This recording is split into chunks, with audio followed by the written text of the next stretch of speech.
ఇంకా ఇప్పుడైతే జనవరి వచ్చేసింది. మాకంతా జనవరికి పిల్లలకంతా హాలిడేస్ ఇస్తారు 1 వీక్ 2 వీక్స్ అనమాట. సంక్రాంతి ముందు మీకు సంక్రాంతి హాలిడేస్ వస్తాయి, మాకు సంక్రాంతి ముందు ఇలాగా హాలిడేస్ ఇస్తారు. విపరీతమైన చలి ఉంటుంది కదా, రాత్రి 8 degrees, పొద్దున్న 10-11 degrees ఉంటుంది.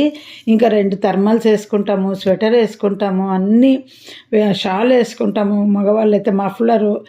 నేనైతే ఏం తల కట్టుకోను, కానీ బండిలో పోతుంటే కూరగాయలకు కూడా కళ్ళల్లో ఐస్ క్యూబ్స్ వాటర్ కొట్టినట్టు ఉంటుందండి. హెల్మెట్ పెట్టుకుంటే కంఫర్ట్గా ఉంటుంది. ఇంటి దగ్గరే కూరగాయలు కనుక పెట్టుకోను, కళ్ళల్లో భలే చల్లగా ఐస్ క్యూబ్ నీళ్ళు మన ముఖానికి ఇసురు కొట్టినట్టు ఉంటుంది. కూరగాయలు తెచ్చుకొని రాత్రి అన్నెలా ఫ్రిడ్జ్లో పెట్టేసుకుంటా, కట్ చేసుకొని పొద్దునకి ఏం వండాలని. చలికి పని కూడా చేయలేము కదా అసలు. ఇంకా బట్టలు ఎలా ఆడతాయంటే ఫస్ట్ వాషింగ్ మిషన్లో పెట్టిన తర్వాత మేము పవర్ డ్రైలో పెడతాం. మాది టాప్ లోడ్ కదా, పవర్ డ్రై అంటే ఇంకొంచెం ఎక్కువ డ్రై అవుతుంది అనమాట. అది పెట్టిన తర్వాత ఈ స్టాండ్కి పై థ్రెడ్ల స్టాండ్కి ఎక్కిస్తా. అవి ఒక రోజు పడతాయి ఆరటానికి. ఆ నుండి కింద స్టాండ్కి దింపుతాం అన్నీ.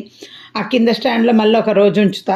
ఆ కింది స్టాండ్ నుండి మళ్ళీ బెడ్రూమ్లోకి వేసుకొని పరుపు మీద కింద అన్నీ పరుచుకొని ఒక రోజు ఆరబెట్టుకుంటే, అంటే టోటల్గా 3 రోజులు పడుతుంది అనమాట బట్టలు ఆరటానికి. ఇలాంటప్పుడు ఇంకా గెస్ట్లు వస్తే ఎలా ఉంటుందో చూడండి. రగ్గులు కూడా లావుటి 2 కలుపుకొని కప్పుకుంటాం. ఇంకా మాకు సరిపడే ఉంటాయి అన్నమాట. అవి పెట్టుకోవడానికి కూడా తర్వాత ప్లేస్ ఉండదు మనకు. ఎక్స్ట్రా కూడా పెట్టుకోము. ఫస్ట్ ఒక తిన్నది స్టార్ట్ చేస్తాము. చలి పెరిగిన తర్వాత ఆ తిన్ను దాని మీద ఇంకో లావది స్టార్ట్ చేస్తాము. ఇంకొంచెం చలి పెరిగిన తర్వాత ఆ తిన్నుది వాషింగ్కి వేసేసి ఇంకో లావది తీస్తాం. మొత్తం 3 రగ్గులు ఉండాలి మాకు ఈ సీజన్కు.